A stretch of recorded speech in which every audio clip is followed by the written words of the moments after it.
zapinje za oružje, ono milosrdna borba protiv ideoloških neprijatelja, što je porobi naša ta zemlja.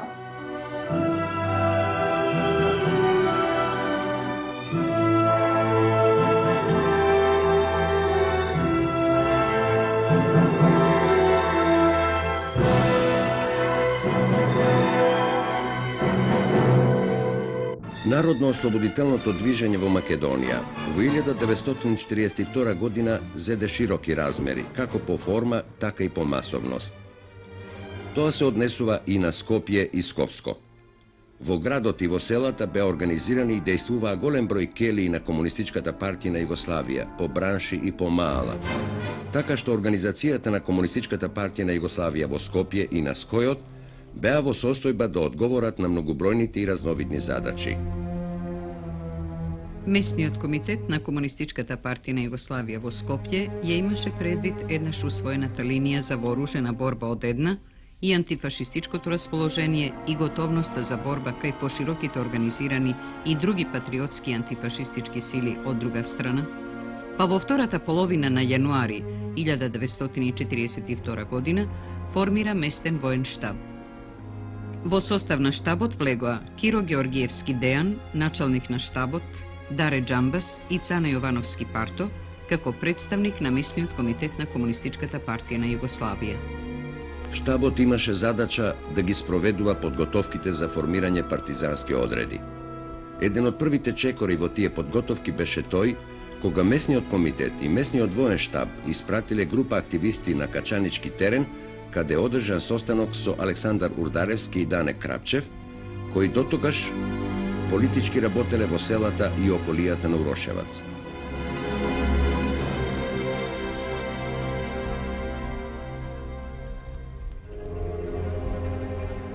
При тоа беше решено Александар Урдаревски и Дане Крапчев да се вратат на Скопски терен, а беа договорени и некои подробности околу нивното стапување во идниот Скопски партизански одред. Местниот воен штаб во договор со покраинскиот воен штаб преку неговиот член Страшо Пинџур извршил избор на реонот за дејство на одредот. По испитувањето на реоните Скопска Црна Гора и планината Китка Караџица, поголеми подготовки беа извршени во селата на реонот од Скопска Црна Гора, каде што политички се работело и во претходната година. Ова активност во селата на Скопска Црна Гора била уште повеќе засилена кога во месец март на тој терен дошле Александар Урдаревски, Дане Крапчев и Ѓорги Саздовски. Авторитетот на Крапчев и на Урдаревски одиграл посебна улога во привлекувањето на селаните кон народно-ослободителното движење. Напоредно со овие подготовки во селата на Скопска Црна Гора, во самиот град се организираат поголем број пунктови за испраќање материјали во селата и обратно, за прифаќање на поштата од партизанскиот одред. Меѓу тие пунктови беа бојаџискиот дуќан на Киро Цветковски, куќата на Ѓоко Јовановски во реонот на Газибаба, куќата на Гора Милошева кај тогашната трговска академија и други. Во почетокот на април месец 1942 година била донесена одлука за обновување на партизанскиот одред од 1941 година, односно за формирање нов одред. Ова одлука е донесена наспроти сознанието за постоење на повеќе проблеми, недостаток на оружје, муниција и други потреби за одредот. Местниот воен штаб го именувал Боро Арсовски за командант на одредот и Данета Крапчев за политички комесар. Присуството на Покринскиот комитет на Комунистичката партија на Југославија за Македонија во Скопје и неговото сваќање, наметнато од делегатот на Централниот комитет на Бугарската работничка партија, за местото и улогата на партизанските одреди, имало свој одраз и на Скопски терен.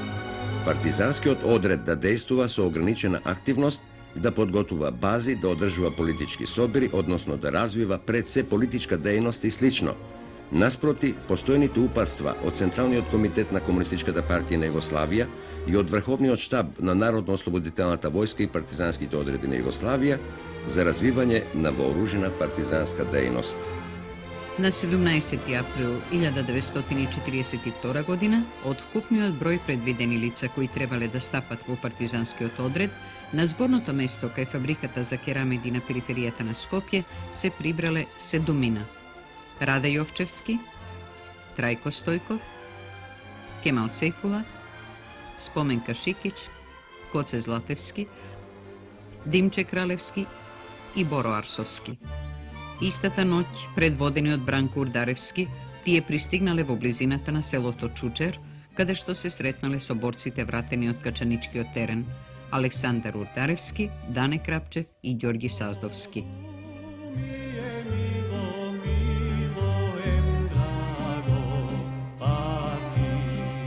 Наредниот ден, откако борците пристигнаа во Скопска Црна Гора, беше извршено дополнување на штабот, односно самото формирање на одредот.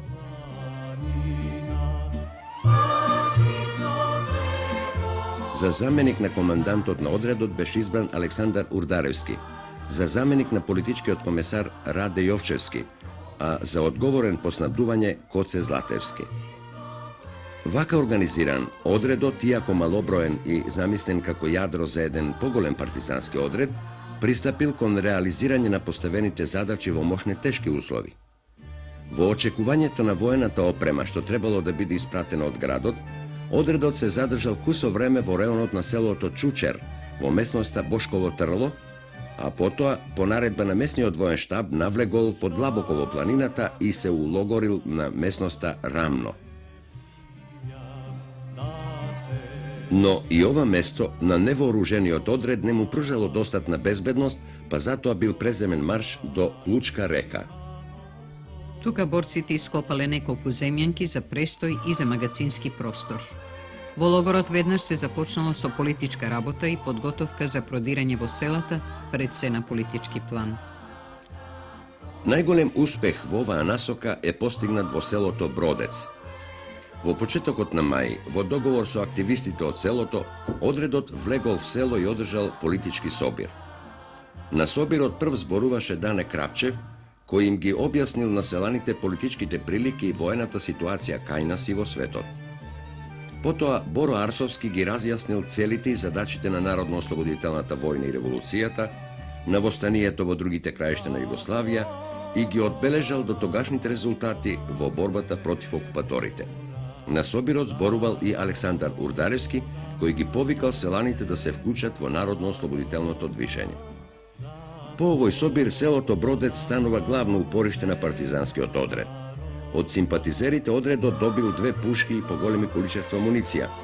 За кусо време била развиена политичка дејност и во Кучевиште, Булачани, Побожје и други села. Во текот на мај и почетокот на јуни 1942 година, до кога постоеше партизанскиот одред, Организацијата на Комунистичката партија на Југославија во Скопје своето внимание го имаше свртено на бројни тековни проблеми.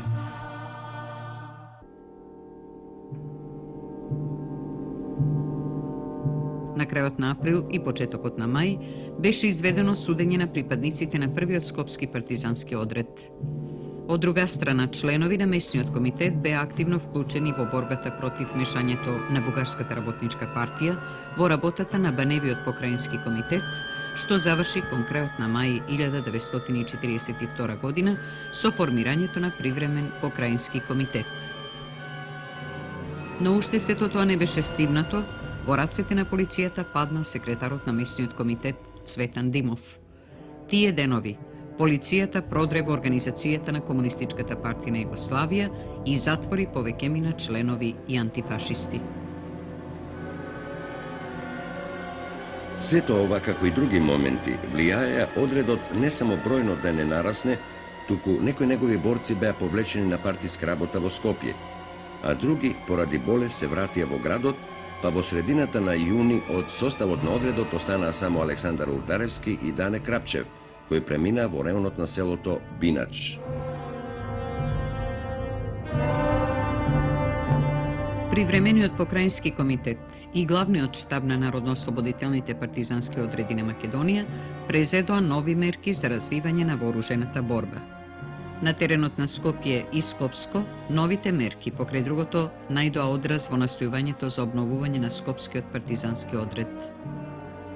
При крајот на јули, на Скопска Црна Гора во реонот на селото Бродец се вратија Александар Урдаревски и Дане Крапчев и кај нив месниот воен штаб ги испрати Рада Јовчевски и Лазо Стефановски. Со создавањето на ова јадро, континуитетот на Скопскиот партизански одред беше сочуван.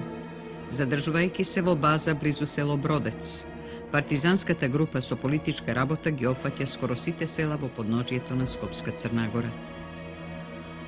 Во септември 1942 година, кон партизанското јадро пристапиле нови борци како од градот, така и од селата. Но престојот на партизанската група во селата на Скопска Црна Гора од ден на ден се усложнувал.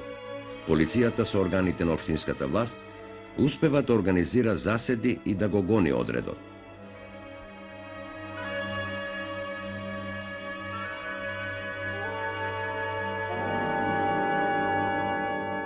Во овие услови партизанскиот одред времено се повлекува од овој терен и се префрла на теренот на планината Бањашница. Но врските со Скопје преку селото Чучер редовно се одржуваат. Партизанскиот одред и натаму нараснува.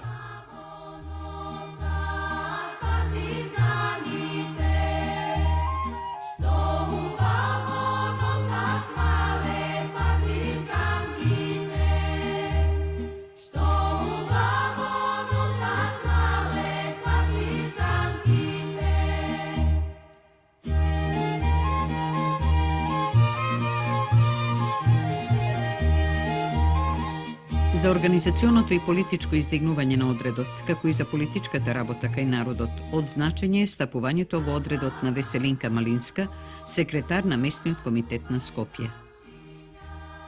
На 27 октомври, Велешката чета во чиј состав биле и неколкумина скопјани стигнала на водно кај Скопје.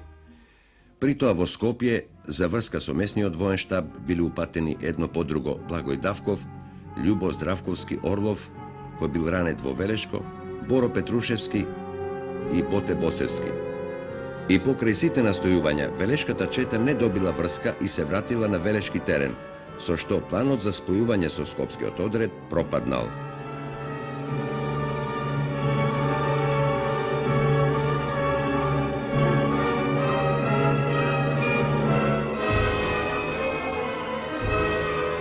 Освен Боте Боцевски, другите тројца заминале во Скопскиот одред, што представува засилување, имајќи го наум нивното богато партизанско искуство од Велешкиот одред. Воениот штаб и натаму работел на тоа, одредот постојано бројно да се зголемува. Така во ноември месец, одредот веќе броел над 20 борци. Вооружувањето на одредот било мощно подобрено. Се располагало со еден пушко-митралес, повеќе бомби, револвери и муниција. Базата на одредот во овој период се наоѓала кај Бањашница и Копилјача, откаде што биле одржувани врските, почнувајќи од североисточните краишта на Шара, преку Скопска Црна Гора до северните падини на Карадак. Ширењето на партизанското движење во летото 1942 година го отежнуваа приврзаниците на Дража Михајловиќ.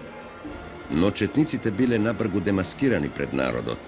Нивниот соработник во одредот бил откриен и воениот суд му пресудил. Одредот и во овој случај извојувал политичка победа. Но ваквата активност не ги задоволувала борците. Тие барале да се вршат напади над окупаторот.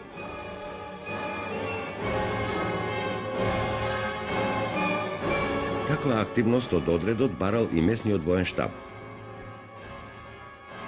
Мирче Ацев во името на главниот штаб на 16 ноември 1942 година упатил и второ писмо до командантот на Скопскиот одред, од кого бара одредот во прв план да нападне на пругата, што му е толку значајно на окупаторот во времето кога се водеше големата Сталинградска битка. Раководството на одредот ги прифатило барањата на главниот и на Месниот штаб.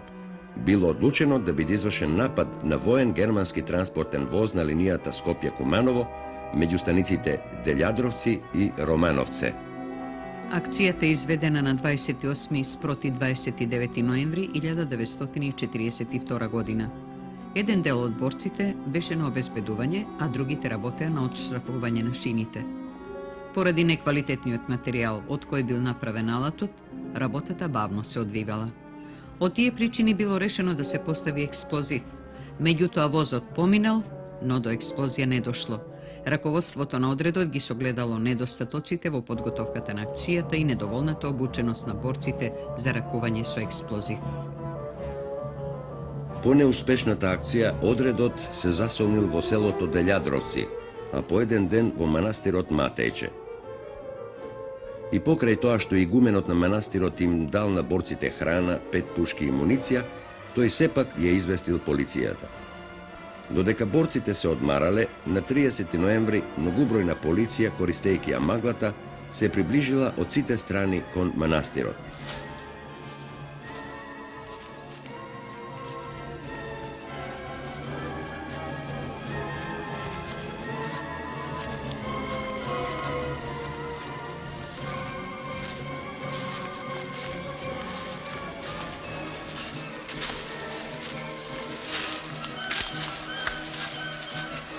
Тие успеале дури и да навлезат во дворот на манастирот, па борбата се водела одблизу.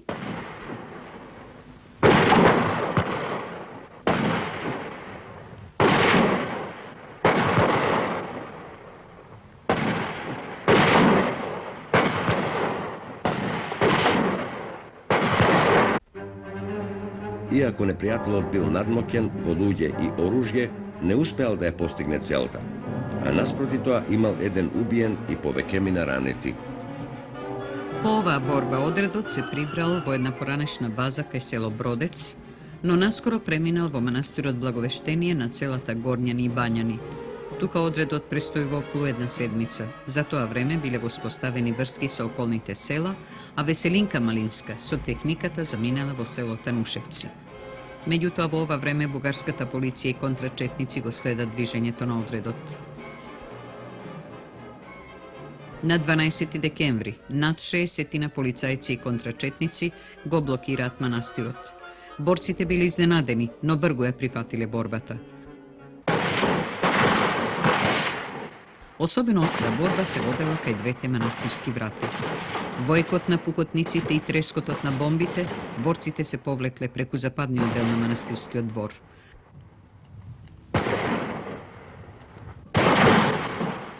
При тоа смртно бил ранет Боро Божиновски. Загубата на Боро Божиновски тешко ги погодила борците, имајќи ја предвид неговата храброст и револуционерно минато.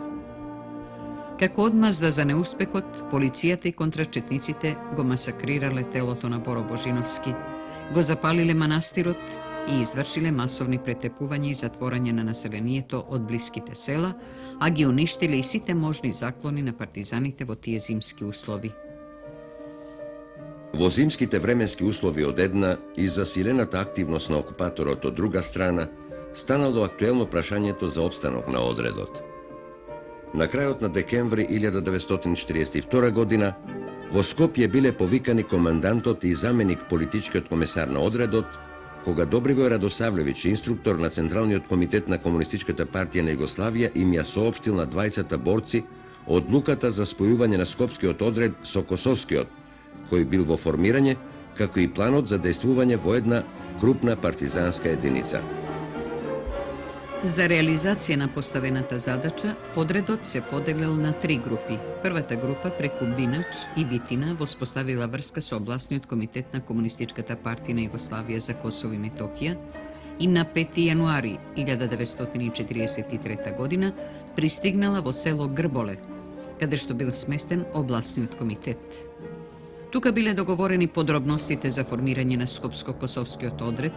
Втората група пошла кон Шара и Призрен за да воспостави врска со партијата на тоа подрачје, но поради засилената окупаторска дејност, по неколку дена групата се вратила во селото Бродец.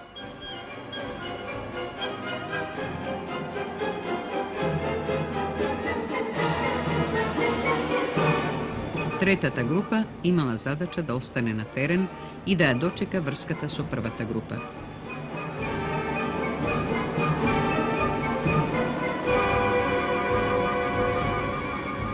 меѓутоа поради задоцнување на врската, групата доаѓа во Скопје, каде што по неколку дена скоро целата паѓа во рацете на бугарскиот окупатор. На 5 јануари 1943 година 35 борци на косовскиот одред тргнале кон селото Бинач за да се соединат со другите борци на скопскиот одред. До 16 јануари одредот развива политичка и организациона дејност во околните села на Бинач.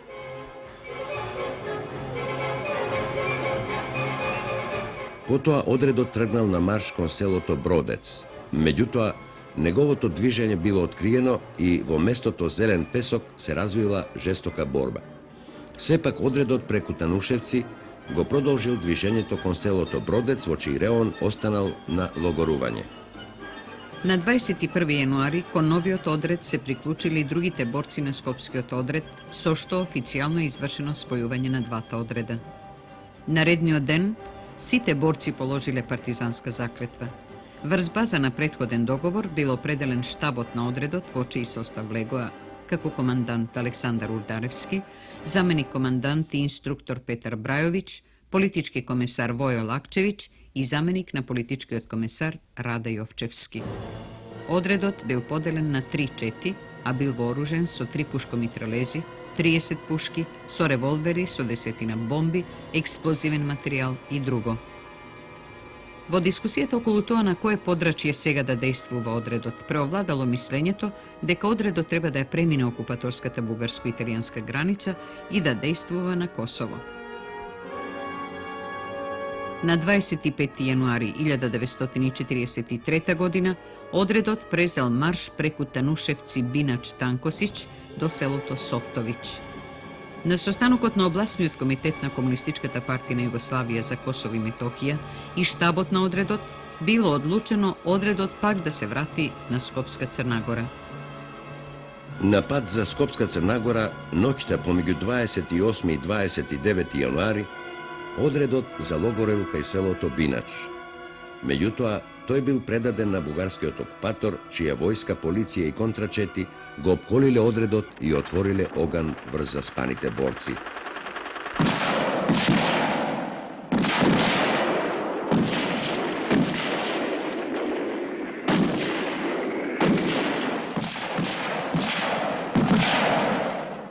Во борбата што се развила одблизу, изненадените борци го пробиле обрачот и се упатиле во разни правци.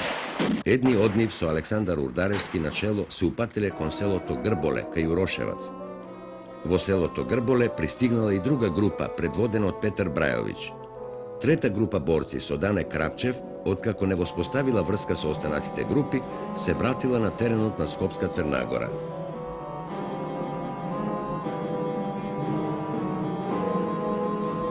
Присуството на делот од Скопскиот партизански одред во село Грболе било забележано од италијанската војска и албанската полиција. На 30 јануари се води неравноправна борба.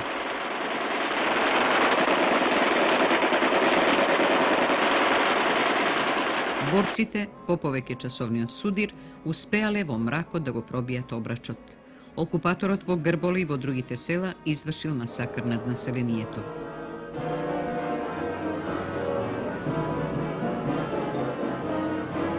Партизанската група, предводена од Александар Урдаревски, од реонот на село Грболе се упатила во правец на Голеш и залогорила во селото Старо Градско. Тука тие били прифатени од селскиот кмет, кој ги сместил во една зграда на крајот од селото, но истовремено ги пријавил на окупаторот, кој веднаш организирал неколку обрачи околу куќата.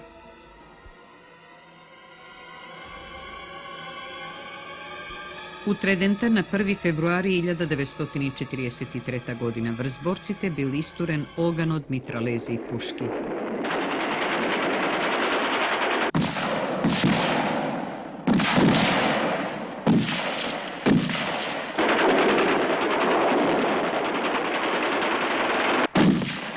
Во обидот да се пробијат преку обрачот, загинале 8 борци, меѓу кои и Александар Урдаревски, а само една партизанка преживеала.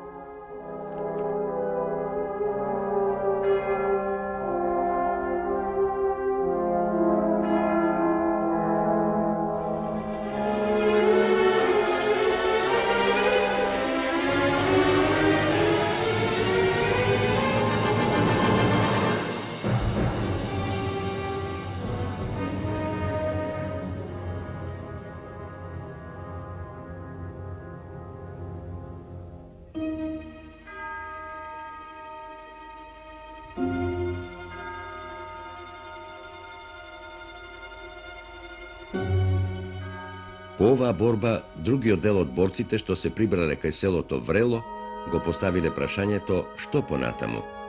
Се одлучило сите преостанати борци да преминат во илегалност. Со тоа, Скопско-Косовскиот одред престанал да постои.